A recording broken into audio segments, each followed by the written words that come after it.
We're going to run through 4 presentations from Shafraz, Olivier, Philippe, and then Dean.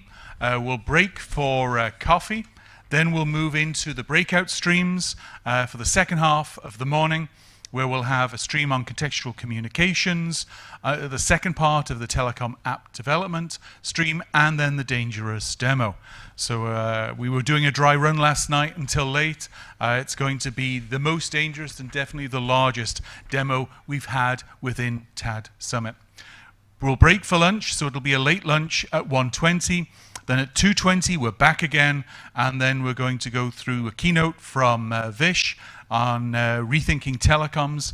That's going to be remote. We then have Werner and then the live person team giving the third of their presentations. And then we're going to do the closing keynotes, where we'll have Alan Mazarek and Thomas from Nexmo really explaining where they're going together. I think that's going to be a really interesting session. So that's going to be Q&A. So we're going to have a little bit of a presentation to introduce what they're going to do from Alan, the CEO of Vonage, and then we'll do some prepared Q&A, and then we'll open it up to the audience. So if you've got questions, get them prepared, because we've got a good chunk of time to really understand what Nexmo and Vonage are going to do together in the enterprise segment. And then I'm just going to wrap up with a quick overview of what we got coming up in 2017. So without further ado, Shafraz, over to you.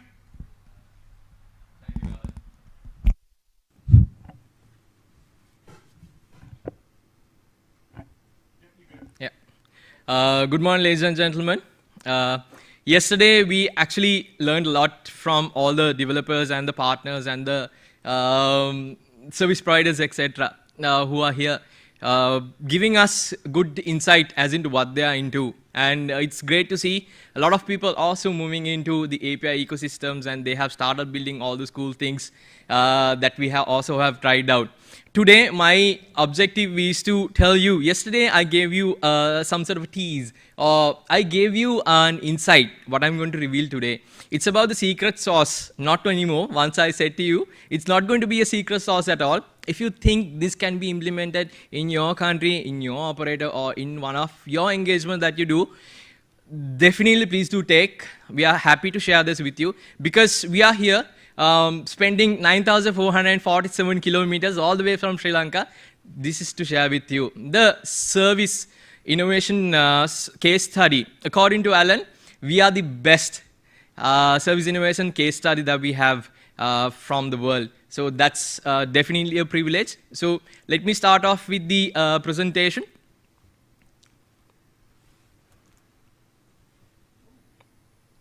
Is that?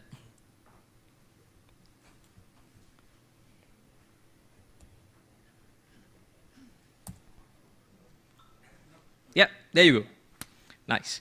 So the service innovation case study, which is Ideamart. Yesterday, I gave you an introduction. What is Ideamart is all about, and the model that we are adhering into. Yeah. So we do about 40 million API calls a month now. Over 5,000 service providers only in Sri Lanka. It could be a developer or non-developer or an entrepreneur. 9,000 plus applications. Best technology enabler in 2015 at Global Mobile Awards. The multi-operator capabilities now is enabled. And yes, a significant revenue share with the community over the past few years. This is the world map. And most of, actually some of the people doesn't know where Sri Lanka is. This is where Sri Lanka is. This is a very small dot that you see. And in Sri Lanka, there's an operator called Dialog Asiata. So Dialog is the largest telecommunication provider in Sri Lanka, which is a part of the Asiata group in Asia. Asiata group has 7 more opcos across Asia and serving nearly over 250 million customers. So it all started back in 2012 with a small team of 3 people. Before starting off in 2012, as in every telco, we also had some typical complaints coming in. So 7 typical complaints, these are few. So too many processes. We know for a fact that if you are a telco and if you want to get something done, it will take a lot of time. Yeah. Yesterday I mentioned you about 6 months period just to launch a SMS service. Okay. So this is one complaint. So not more than 10 products a year. We were able to launch only about 10 to 15 sort of products a year. But now it's about thousands of products a year. Process specialists. This is again a problem most of the people, not only in telcos, other companies are also facing, is that we have process specialists or product specialists. Those guys, what they, if such a head or a person who's there, and if that person is not available, that can hamper the whole process. Or if that person is taking a lot of time to approve a particular agreement or a particular process, that is going to hamper all of your projects. So how can we want to think out of the box, as in how can we make it DIY, do it yourself, bring down to the basic level where people can do it by themselves. Lack of agility. Yesterday I explained to you, lack of agility is a big problem. And innovation, is it just R&D? Innovation, is it just R&D is all about? I don't think so.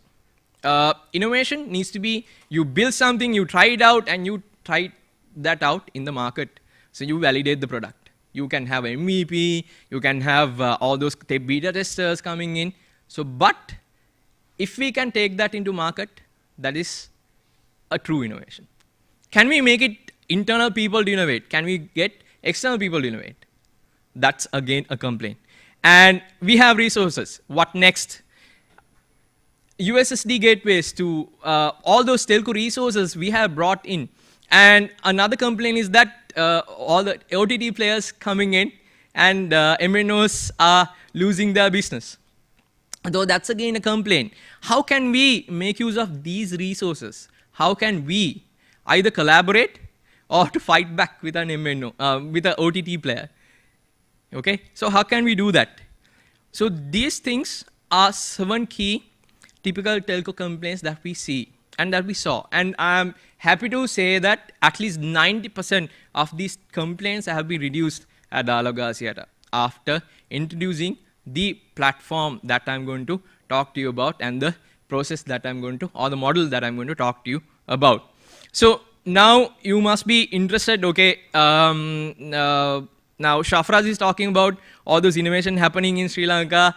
Is there anyone else who can speak and say what they have done with Ideamart? So there's a small video clip that I want to share with you. So let's have a look.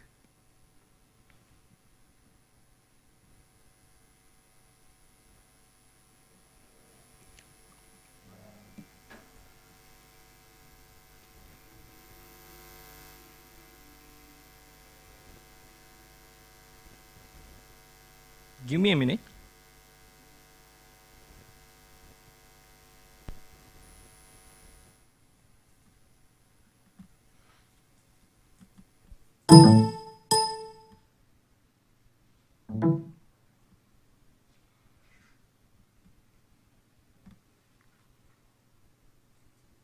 There you go.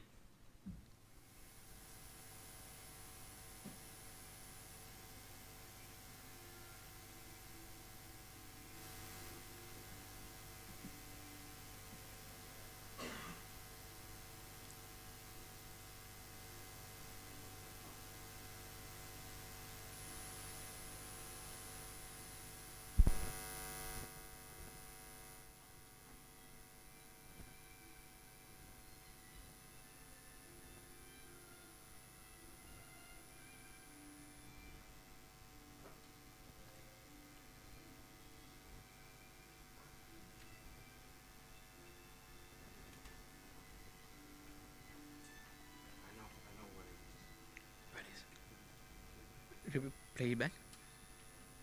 Okay. Okay, presentation.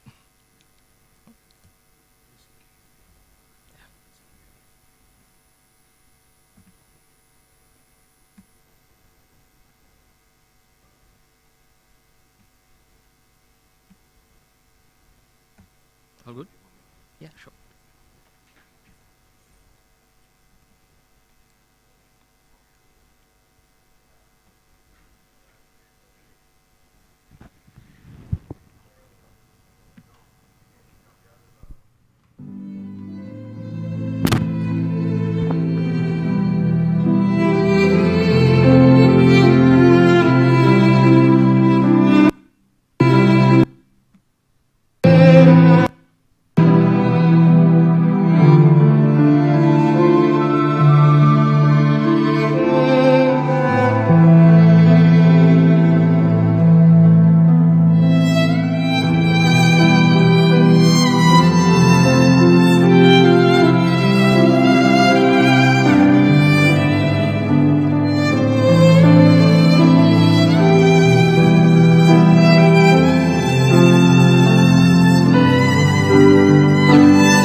I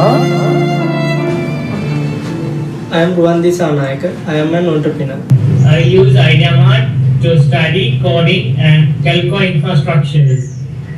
We use Ideamart platform to raise funds and help more children in Sri Lanka. I track my sales force using Ideamart. I use Ideamart for communicate to my students. So that's a small video clip which I showed you with testimonials of people. It could be a teacher, it could be a entrepreneur who's trying to track their sales force. It could be someone running a charity organization trying to raise funds through Ideamart. So those are the people who have got benefited. I'll tell you in a later slide who have been a part of Ideamart and also what sort of application that we have. Some interesting examples as well. Yeah, let's get down to the model that I spoke to you about. So this is a very simple model, and see what you can get out of this. This worked in Sri Lanka very massively. It worked really well. So this is the model. You need to have a platform. You need to educate the people. You need to have governance, monetization, engagements, partnerships, and support. So these are the 7 key things that I want to share with you. And having these 7 key things being implemented is not only going to help you out, because you need to have 2 more things: the leadership and the right team in place to help you out with the whole process. So this is our PegMaps model by Ideamart. If you want to have a deep down, as in, and to understand how it works also, we can help you out, not a problem. So let's start off with the platform. And before that, if there's someone who wants to say, hey, look, this has worked in Sri Lanka with the PegMaps model, if you want to convince a senior manager or management that you want to convince, this is a really good graph that you can show, because they'll be interested in money. Yeah, other than the application and all those success stories that you have, you can also show this graph, because this is the revenue graph over the years, the growth of Ideamart. So you can make use of this and try to convince, as we are doing as well. So yeah, so first one, the platform. Platform, definitely Seni Mobile has been great instrumental, and they have provided us the platform to run the operation. So Ideamart is lying on top of the core resources of Dialog, and on top of that we have 2 types of offerings for the non-developers and the developers. Most of the people, what we do is we focus on developers who can build all this cool stuff. But what we have identified over the years is that there are people who don't have coding knowledge at all. Sometimes they don't know how to drag and drop, at least. Sometimes they find it very easy to fill up a form, just to fill up a form. Okay, so template base is the offering that we provide for non-developers, long tail non-developers, and the RESTful APIs for the developers. So on top of the template based services, we have the Idea apps and the Apptizer. Apptizer, now we call that as the Idea Droid offering. So Apptizer is a cool thing which came, I think, in the previous years. You might have came across this Apptizer, where you can just fill up a form and get an APK generated. So there are types of templates as well for shopping. It could be for what we call food shop, etc. So the Idea apps, where you can fill up a form and just in 5 minutes time, you can create a SMS-based service, which took 6 months. Now it's just a matter of filling up a form. Okay. So these are the other APIs that we have exposed. We don't play around with a lot of APIs. We only play around with the APIs that we have provided over here. And if we see that, okay, there's a need of APIs, then we'll expose these APIs, because this is very important, not to stack up the APIs as much as possible, but to try to play and get the maximum out of which is available. Okay, so the part that you see as the RESTful APIs, we call that as the Idea Pro offering. And Android is again a key area where we have lots of game developers, people who develop Android applications, etc. But unfortunately, in Sri Lanka, we don't have the in-app purchasing capability. So because of that, we identified that, okay, there's a need as such. So what we did was we enabled people to charge from their mobile bill, simply integrating the add to bill or the direct operating billing capability. Okay. All being said and done, if you don't show it out to the world, if you don't show it out to the market, it's going to be pointless, worthless. So we have the allapps.lk, that's the app store of Ideamart. Whatever the application being created, you can push it there and say, hey, look, these are the applications available. You can go and download or you can subscribe to it. So this is the platform that we have for long tail. So there's another engagement for enterprises as well that is mainly handled by the Asiada Digital Services that I'm not going to touch upon here. This is, you might have heard yesterday, I met a few people who have already spoken to Asia Digital Services as well, so you know how it works on a hub and a gateway model. The education, very important. You can have all those resources, as in the documentation, the video tutorials to getting people to excited about all those UX functionalities and understanding the customer experience, etc. But what worked for us was the human touch that we gave. We went and did and spoke with developers, non-developers, the startups, the IT professionals. We went and spoke with them one-to-one, face-to-face, had the conversation and said, hey, look, this is what you can do. Through the, we call it as the city disruption, Ideamart city disruption. We reach out to each and every city and speak to non-developers. Because we have seen that non-developers can have lots of great ideas and they don't know how to make use of a platform to get it done. So what we need to say, hey, look, this is the channel that you can take. There's a community of developers. We can match them up with you so you can realize your the application idea. So that's what we do through the Ideamart City Disruption. And the since the inception, we had the outreach program, a massive one. So we have outreach over 200 places so far in Sri Lanka, talking to a lot of people. And these are few of the pictures from these engagements. It could be a person who is in their 50s. It could be a child who's in their 14s, 13s, 15s. We really don't know where the talent is. We really don't know where the execution or the ideas are. We really don't know that. We need to outreach as much as possible so we can get an idea. So the education is very important. Make sure you have a human touch. We all are humans. We work with machines, but still we need to have that human touch. The governance, key area. We have the inbuilt governance. If someone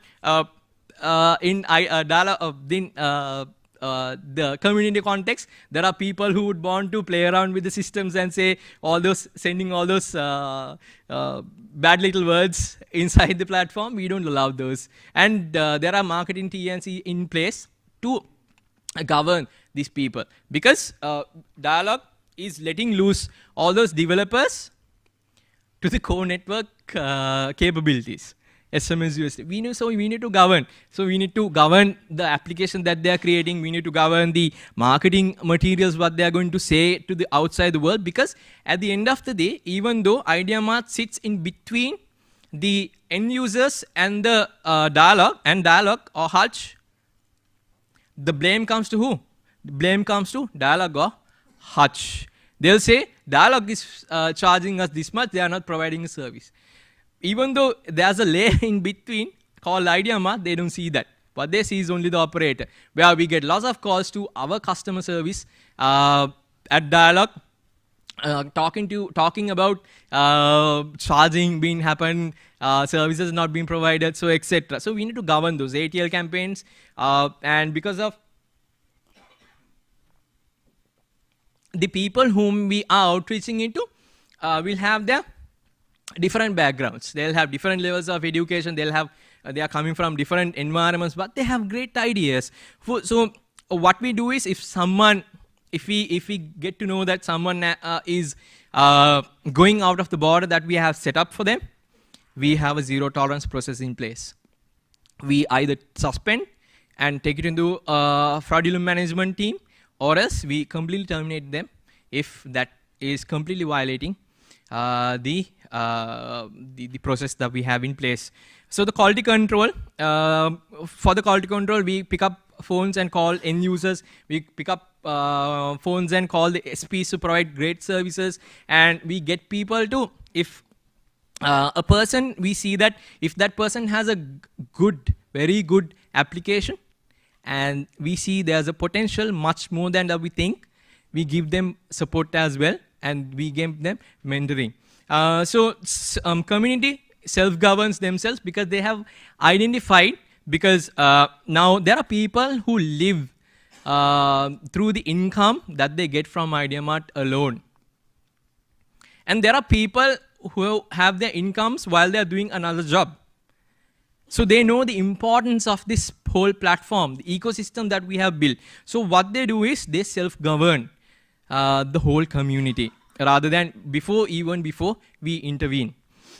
Developer SP agreements, there are service providers without development knowledge. What we do is we match them up with another developer so they can have the conversation way forward. And the marketing agency governance, that's a new addition to the community, where we have about 9,000 plus applications. But the thing is, how can they market such a large number of applications? Because a dialogue doesn't give a support to market their application. How can they do that? So from the community itself, people have started building their companies to market the applications. Or there are third parties who have come on board to the ecosystem to market their applications.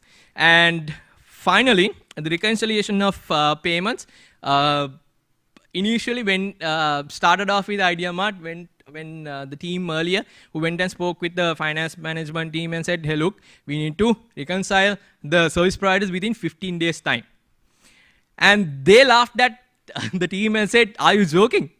How can we do that in 15 days time? But now that has brought down, and we have a well-furnished process in place to make sure we pay the service providers within 15 days of time.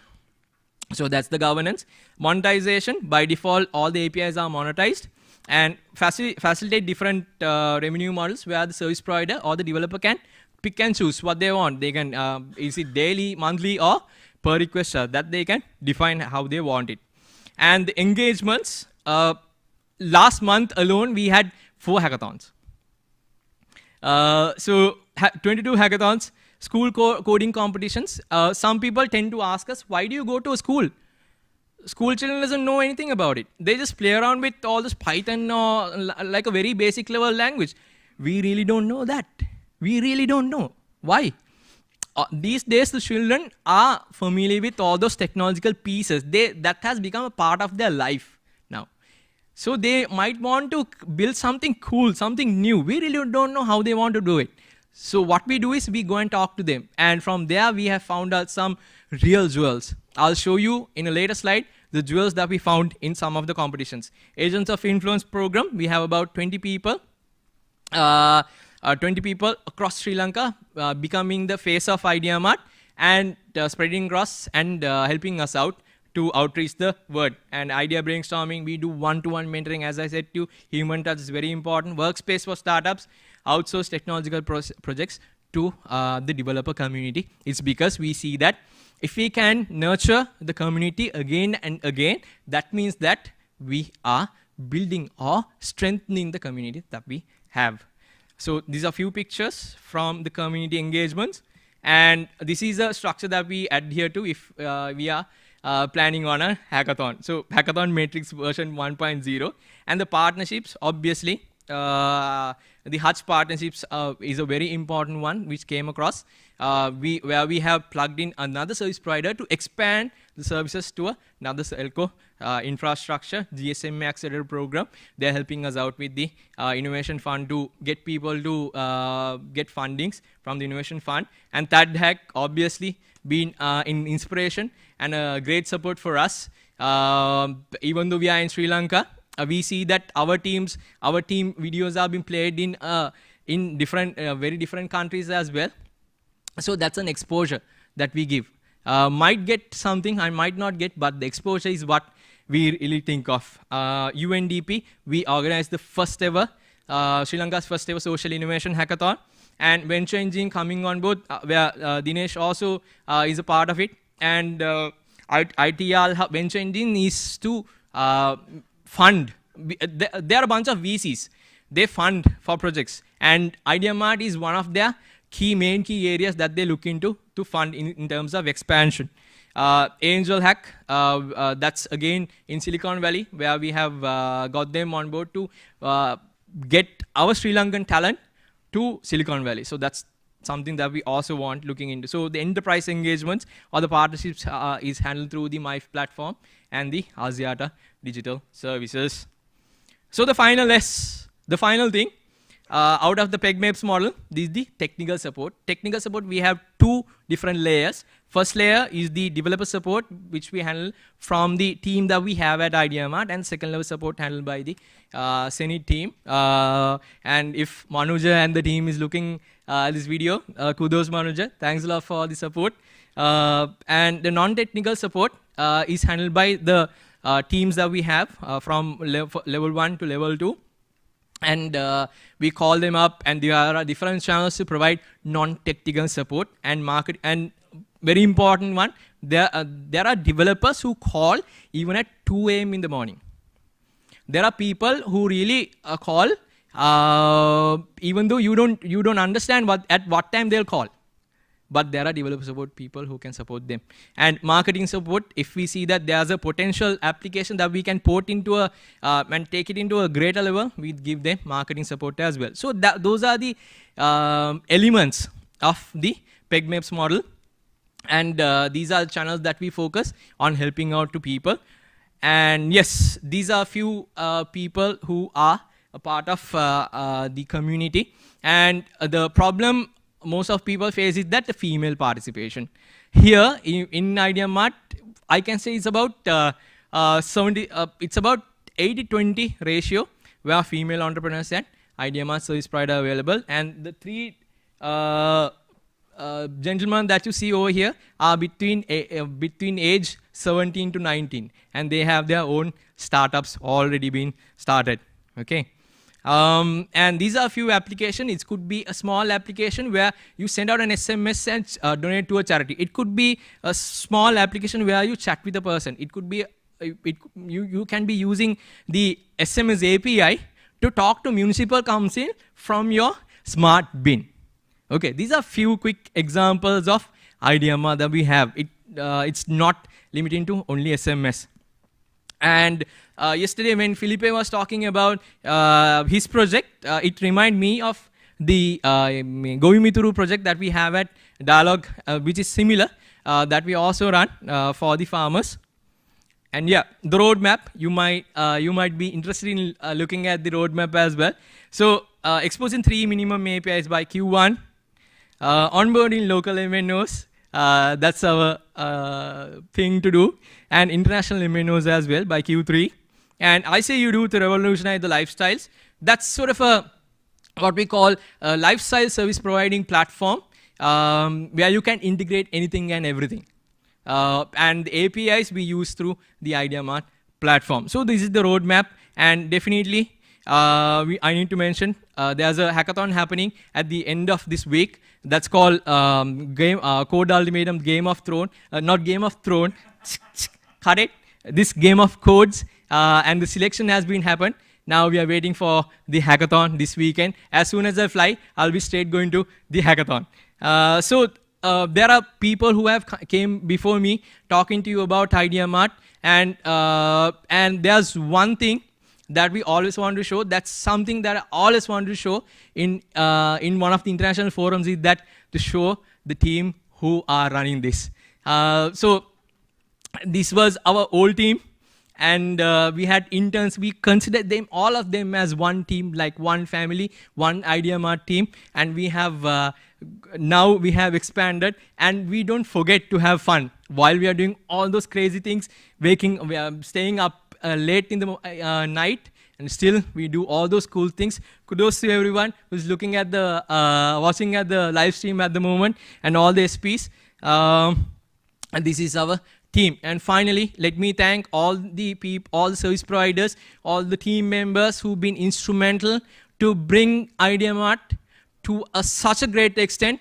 Without you, and as Dinesh mentions, APIs alone can't make money, but the services does. So with that note, I would like to conclude, and thanks a lot for your attention. And if you have any questions, you can ask now. Excellent. Thank you so much, Shafraz. So if you grab the microphone, take your PC over there, I'll get set up for Olivier to do his presentation. Oh, you're going to do it from your laptop or from mine? Will you do it from your laptop or mine? Mine. Okay, no problem. So any questions for Shafraz? Dean. Yeah, I'll go with that. Hi, Dean Bubbly. Interesting, the last slide, you want to roll it out to other MNOs. Yeah. How do you see this as against other initiatives to sort of have developer API platforms across multiple MNOs? I was speaking to TM Forum the other day, for example. Okay. Where do you fit with and around that? As I understood, what you want to know is how we can manage it, the MNOs. Yeah, and sort of where that might go, but also it looks like that we may end up with sort of multiple, if you like, alliances or platforms of MNOs with different approaches. Are you viewing it as a competitive market, or sort of looking to collaborate with other federations on this? Yeah. So our model is collaboration. It's about what our vision is to create a large ecosystem. Now we have all those communities across the world, right? So if we can build an ecosystem or a developer ecosystem, like one ecosystem. So if they build one thing and deploy it anywhere. So that's the idea that we have. So we are looking forward to collaborate. Yeah. Any other questions? If not, again, round of applause for excellent presentation. Thank you so much.